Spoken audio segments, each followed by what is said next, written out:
Hello बच्चों, कैसे हैं आप सब। आई होप आप लोग सभी अच्छे होंगे और अच्छे से पढ़ाई कर रहे होंगे। जैसा कि आपको पता है कि हम लोग 2025 में प्रवेश कर चुके हैं, तो सबसे पहले wishing you all a very happy new year.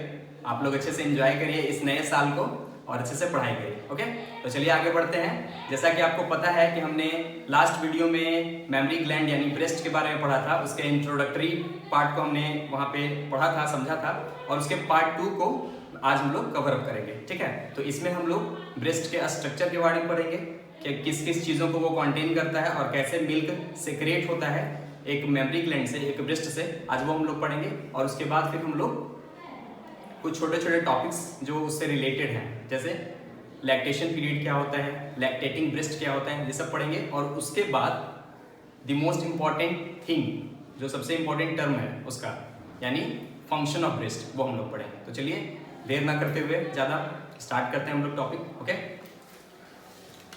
तो स्ट्रक्चर ऑफ ब्रेस्ट है ना।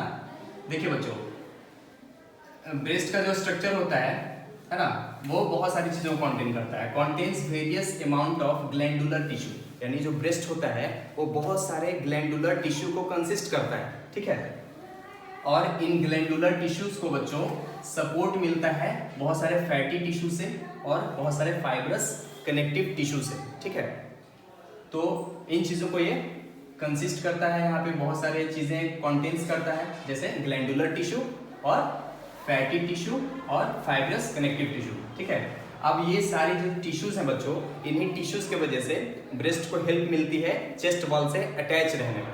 ठीक है, आपको पता है कि वो शरीर से थोड़ा सा बाहर निकला हुआ रहता है। ठीक है, तो वो चेस्ट वॉल से कैसे अटैच होता है उसके बारे में देखिए। यहाँ पे क्या लिखा हुआ है, एंकर्स है ना। ये जो सारे के सारे टिश्यूज हैं, दैट एंकर और अटैच्ड। एंकर का मतलब होता है जोड़ के रखना, या फिर मैंने दूसरा वर्ड यूज किया है अटैच्ड, है ना। दैट एंकर और attached the breast to the chest wall.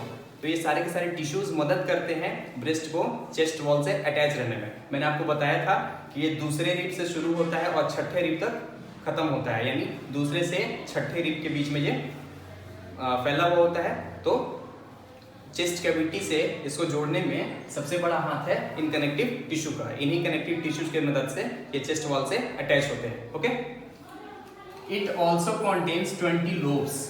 ये 20 लोब को कंटेन करता है, 20 लोब्स को कंटेन करता है ना। और each lobe contains many lobules, और हर एक जो लोब होता है वो 20 लोब्यूल्स को कंटेन करता है। ठीक है, जहां से मिल्क का प्रोडक्शन होता है, जहां से मिल्क प्रोड्यूस होता है। ठीक है, lobules open into tiny ducts, और ये जो टीनी लोब्यूल्स होते हैं बच्चों, ये बहुत सारे छोटे छोटे डक्ट में जाकर के खुलते हैं, बहुत सारे नली में जाकर के खुलते हैं, है ना। आपको डायग्राम दिख रहा होगा, इसमें बहुत सारे डक्ट में ये खुल रहा है, ओपन हो रहा है ना।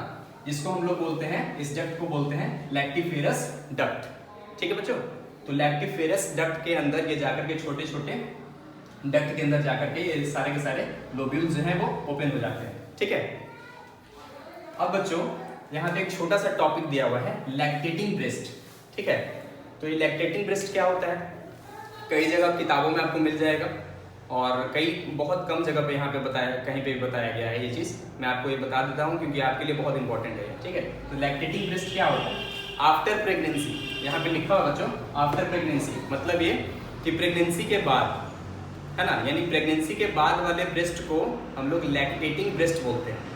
प्रेगनेंसी के बाद जब भी बच्चा जन्म ले लेता है तो उसके बाद ब्रेस्ट से मिल्क का सेक्रेशन होना, प्रोडक्शन होना स्टार्ट हो जाता है। ठीक है, तो उस समय जब तक माँ बच्चे को दूध पिलाती है, यानी जिस समय ब्रेस्ट से मिल्क बाहर आना शुरू हो जाता है, तो उस समय उस ब्रेस्ट को हम क्या बोलते हैं, या फिर जिस समय से जिस समय तक। ठीक है, मान लीजिए कि ब्रेस्ट से मिल्क आना शुरू हो गया और एक माँ ने 2 साल तक अपने बच्चे को दूध पिलाया। ठीक है, तो ये 2 साल का जो समय था, स्टार्टिंग से लेकर के जब उसके ब्रेस्ट में मिल्क का सेक्रेशन स्टार्ट हुआ, वहाँ से लेकर के ये 2 साल तक का जो समय था, उस समय तक हम उस माँ के ब्रेस्ट को लैक्टेटिंग ब्रेस्ट बोलते। सिंपली मैं आपको समझा रहा हूँ, जिस समय ब्रेस्ट से मिल्क आता है या फिर जिस ब्रेस्ट से भी मिल्क आता है बाहर, या फिर जिससे सेक्रेशन होता है मिल्क का, उस ब्रेस्ट को हम लोग लैक्टेटिंग ब्रेस्ट के नाम से जानते हैं। ठीक है,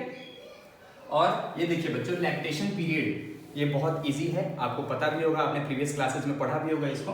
लैक्टेशन पीरियड क्या होता है? लैक्टेशन पीरियड उस पीरियड को बोलते हैं, उस टाइम पीरियड को बोलते हैं जिस समय माँ बच्चे को फीड करा रही होती है, जिस समय माँ बच्चे को दूध पिलाती है, ठीक है। तो उस समय हम लोग इसको लैक्टेशन पीरियड के नाम से जानते हैं। हमारा नेक्स्ट टॉपिक है बच्चों फंक्शन ऑफ ब्रेस्ट। तो चलिए फंक्शन ऑफ ब्रेस्ट पढ़ लेते हैं, ठीक है। तो ब्रेस्ट के फंक्शन क्या क्या होते हैं, उससे पहले एक मैंने पॉइंट यहाँ पे लिखा है, ये बहुत इंपॉर्टेंट पॉइंट है, ये आपको जानना चाहिए, ठीक है।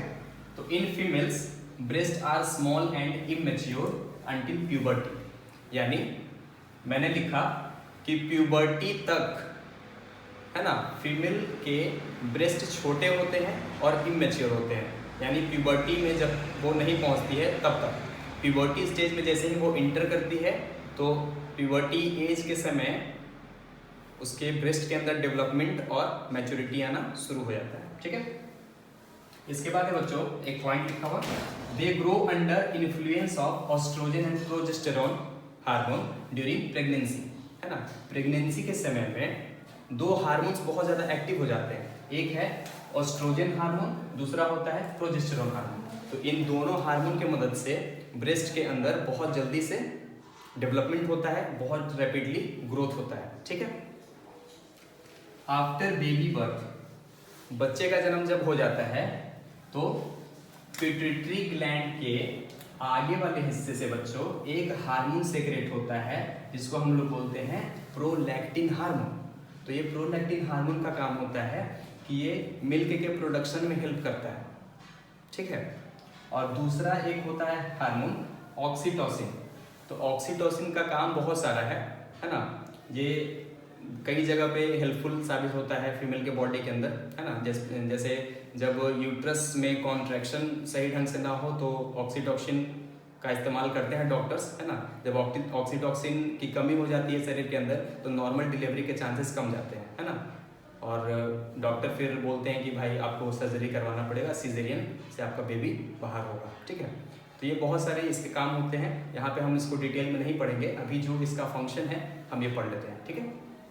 तो ऑक्सीटोसिन का काम होता है मेमरी ग्लैंड के अंदर क्या बच्चों, ठीक है। सबसे पहले जान लेते हैं कहाँ से ये रिलीज होता है। तो ये पिट्यूटरी ग्लैंड के पोस्टीरियर भाग से, यानी पिट्यूटरी ग्लैंड जो आपके ब्रेन के पास होता है उसके पीछे वाले हिस्से से ये ऑक्सीटोसिन रिलीज होता है ना। और इसका काम क्या है बच्चों, इसका काम है मिल्क को रिलीज कराना, यानी निपल के थ्रू मिल्क को बाहर लाना। तो जैसे ही बच्चा निपल को सक करता है ना, अपने मुंह से उसको चूसने की कोशिश करता है ना, तो माँ के ब्रेस्ट के अंदर एक सेंसेशन होता, ब्रेस्ट के अंदर सेंसेशन होना शुरू हो जाता है इस ऑक्सीटोसिन हार्मोन की वजह से। यहाँ पे जो सेल्स होते हैं वो एक्टिव हो जाते हैं और ये निपल से मिल्क बाहर आना शुरू हो जाता है, ठीक है। तो ये बच्चों ये हमारा टॉपिक था मेमरी ग्लैंड जो हमने पढ़ा पार्ट 1 और पार्ट 2।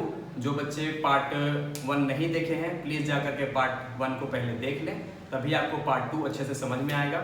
और जो लोग पहली बार आए हमारे चैनल पे प्लीज़ आप लोग सब्सक्राइब कर दीजिएगा, क्योंकि आपके हर एक